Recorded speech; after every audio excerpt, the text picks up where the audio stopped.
Okay, this video is just to demonstrate the basics of eSword. The part really that we're going to be using in class and how to use it. We'll be showing you a couple other things. But when you open it up on your desktop or laptop, you're going to get this tip of the day, which is all very useful. Okay, so this is in you see the 4 squares here. And so whatever window you want, you can come up here. You have the Bible. The Strongs will appear down here. These are commentaries, and if you want to do study notes. Then the B, that's the Bible. C is commentary. D is the dictionaries. And E is your study notes. So you can have those up individually if you want. There's a lot in here that is very, very useful. I don't utilize it. I'm very much a pen and paper person. But if you go to help, it has an eSword user guide, and that will give you everything that you would need to, if you want to dive into this deeper, because it is a very useful computer program. So over here, you're going to have the books of the Bible. So just click on any book and it brings up the chapters. Okay, so Lamentations has 5 chapters. Matthew has 28 chapters. So if you're looking by book, you just come and you click on the book that you want, scroll down. And then if you know the chapter you want, you just go to click on the chapter and it appears right here. Okay, and then the commentary appears right here. Okay, I don't have any study notes, so I've never used this feature. So if you click on so when you run your cursor over a strong number, you see the definition in the yellow box. But when you click on it, it appears down here. Okay, so that way you can click on this other number or run your cursor over it and it gives you the definition. Many definitions, Hebrew and Greek, it will say comes from this number, comes from this. It just depends on how deep you really want to get into it. Like I said, for this class, we're using pretty simple definitions. It takes a while to, as you study. I still, I'll look back on my notes and be like, that was the wrong definition, or that was the wrong thought there, So like I've always said, Bible study takes patience, practice, time, and effort. So it takes practice because we're going to mess up. Okay, that's just, that's going to happen. It takes patience because we want to give up when we mess up, or when it's hard. It takes time, and when I mean time, I don't mean time frame. I mean, it takes time to learn. It takes time to, understand. Okay. And then of course the effort, we have to continue to bring forth the effort, to learn about the Bible. So that's just, this will be the view if you have the 4 squares up here. This is basically what we'll probably be using for class. But so you see verse 1 highlighted. That's what the verse is over here. Commentaries, these are commentaries that I've downloaded, and I'll go through that in a little bit.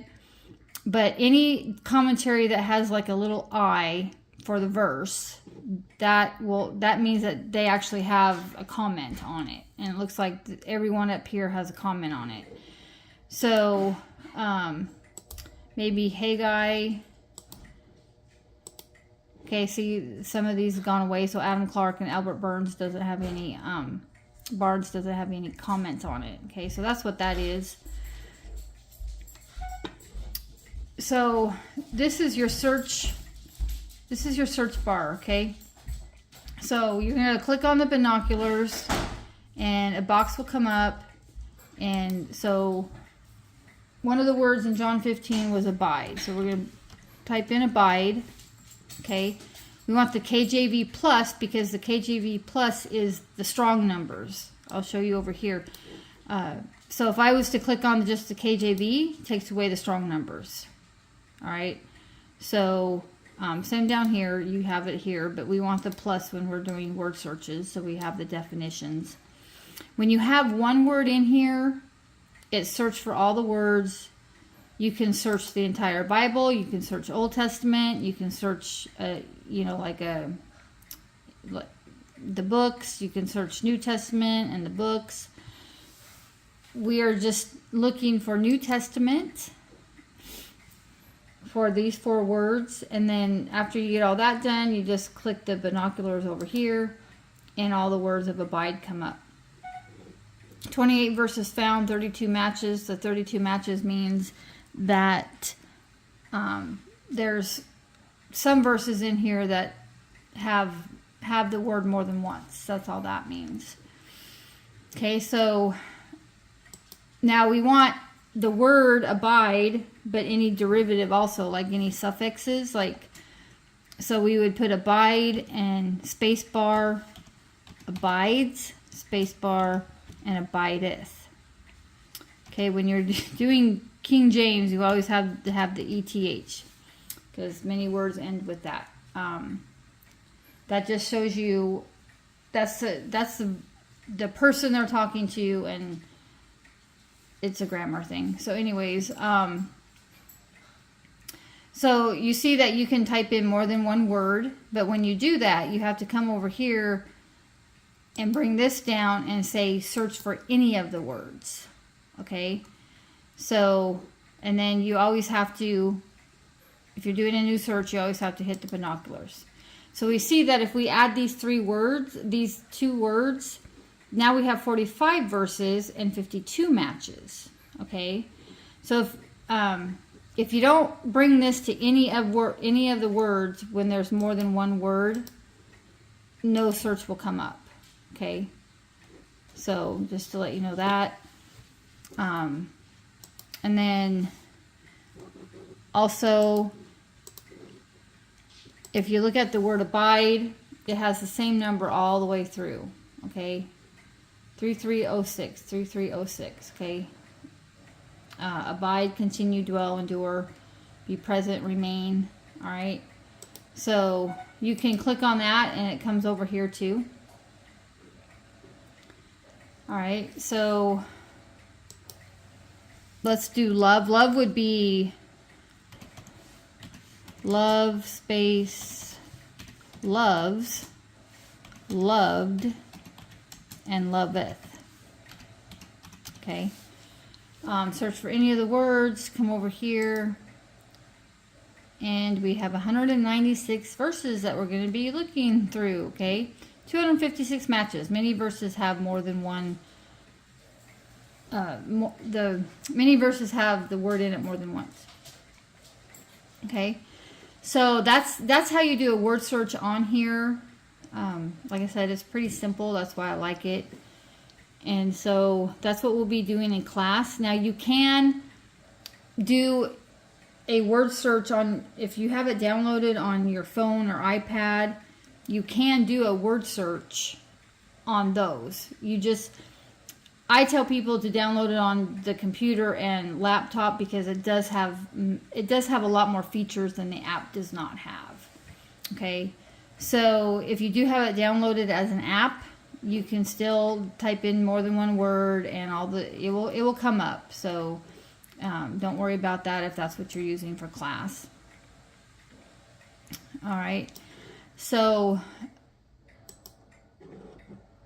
if you come over here to download and click on that, you can download Bibles, commentaries, dictionaries, devotions, graphics, and reference books. Okay, so these are all the commentaries that I have downloaded. I don't use all of them. Some of them I was just trying, looking at, getting an idea, and then I found out I don't like a lot of them. I've actually have taken some of these off. But the main ones that I use, I would say almost every time I'm looking at a commentary, would be Albert Barnes, Adam Clark, David Kuzak, and Matthew Henry, and or The Pulpit. Okay. When you're looking at commentaries, you always want to find at least 3 that give the same opinion. Because remember, when you're looking at commentaries, you are looking at man's opinion. Okay. So if you find two that match, you know, in their opinion and it looks good, and then you click on another one and they just are like way out there or give a different opinion, I wouldn't even go there. Okay. So my rule of thumb is, anyways, is if there's at least 3 commentaries or commentators that give the same opinion, of course, you know, it's going to vary in wording and stuff, but give the same opinion, then you're pretty good to go on what they have to say. Okay. So if you go to download, it gives you a whole list. So if you keep scrolling, it does get to premium. Okay. So if you want these, you have to pay for them, but all these that say download are free. Okay. I've only downloaded the KJV and the KJV Plus. But I know many people look at other versions. And then eSword. So all you do is you would just click on the actual title, and then down here it's downloading, and this little green bar will tell you when it's done. Okay, so when you do download, you can do as many downloads as you want, but when you get done downloading, you have to restart. All right, so yeah, see, so that you have to basically just click out of it and then get into it again. Okay. You don't have to do that per download, but just to show you, like now I have the AFV, I don't know what that is, and then the ESV. Okay. So if you click compare, it will bring all of them up at once, so you can actually see it side by side what each verse is saying. So that's helpful for people that want to study out of different versions and just get a comparison. Parallel, it just looks like it does one verse at a time. But the compare is all of it together. So let's go back to download. Commentaries. Okay, like I said, you have a whole list that you can download, and then you get to the premium. The ones that I actually recommend would be Adam Clark, Albert Barnes, Matthew Henry. You have the commentary on the whole Bible and the concise commentary, just a little, it's condensed. And the pulpit commentary. Okay, I do like, now these are all older, because if you go over here and look at the dates, 1847, Matthew Henry was 1708. It's always better to look at the older things because of just, you know, the Bible, the people have been trying to change the Bibles and all the misinterpretations that are out there. So definitely I would not look at anything beyond probably 1940s or 50s, really. Not that they're all bad, but you just have to be more careful about, you know, what they're writing. Okay. One newer one I do like is David Kuzak's, and I do have that installed. Okay. He's 2020. The main reason I like him is because in his commentaries, he quotes the older people. Okay. So that's one reason I do like him. So I think he's okay. But like I said, you know, the more you're in the Word yourself and not looking just at commentaries, God gives you discernment. Commentaries should actually be the last thing that we look at when we're studying. Okay, we have dictionaries. I only have the Strong's, and I guess I downloaded the Smith's dictionary. But some of these are actually pretty good to download. The Brown Driver Briggs Hebrew, the Mounts Concise Greek English Dictionary, and then this is something you definitely want to. You could also have, this one is also an app on your phone or tablet. Webster's Dictionary of American English, 1828. So that's the first one that was ever made. This really lines up well with Scripture, and it gives Scripture references. Okay. I have this downloaded on my other devices, so I never downloaded it here. Vine's Complete Expository. So these are actually, some of these are actually things that I was going to recommend. So If you want to bring it up on eSword, you have it. So Vine's Complete Expository, Nelson's New Illustrated Bible Dictionary. So all those are good. And it's going to tell me to restart it again. So I'll try not to do that anymore.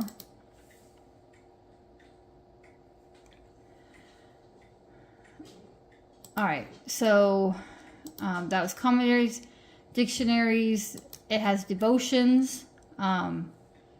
Okay, I just have a Charles Spurgeon devotion downloaded, but it has all these other ones. Here's the date that they were published. It has graphics. We will be looking at some graphics. You ladies can take a look at these. I don't think the picture in them is too great, but if this is all you have, then, you know, that's fine too. And then reference books. Many reference books, download for free, purchase. Okay, again, look at the, you know, we are tending to look at more of the modern day writers. I actually would stay away from a lot of the modern day writers. Of course, people that wrote back then, you know, it's not harder English, but it's, you know, it's just the way they wrote things was, you know, in our day and age, it's kind of harder to understand or to keep focused. But ladies, if you can, just ask the Lord to help you. And if you read some of these books, it's going to really help. So Andrew Murray, anything by Andrew Murray is good. F.B. Meyer, Arthur Pink up here. E.M. Bounds. Okay, so I'd go through there. Like I said, I have this downloaded on my laptop, so it's not downloaded on my desktop here, but a lot of these are downloaded. And then, okay, those are for purchase. So you have a lot of things that you can download and look at just in eSword, and all that's free. Okay. So that's the basics of eSword and what we're going to be doing with it. So when we do class, we're just going to open up the search window, which is the binoculars here, okay, and then type in our word or words, and then it will come up, okay. So if you've already had this figured out, great. If this has helped in any way, that's great too. If you have any questions, please let me know. We'll be looking, when we get to class on Monday, we'll see if everybody is hooked up and ready to go.